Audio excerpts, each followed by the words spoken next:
Hukum orang Islam bela babi, ada dah.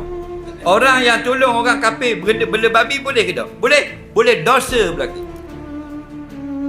Babi ni haram bukan makan saja, segala hal-hal ternak, bela, macam-macam lah. Nah, harga semua. Tapi ramai orang Islam mengaku saja dan mereka ambil keuntungan, kekayaan daripada ternak babi.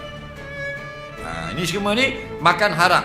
Semayang, ibadat semuanya ditolak, tidak diterima kerana Allah hanya terima ibadat daripada makan yang halal saja.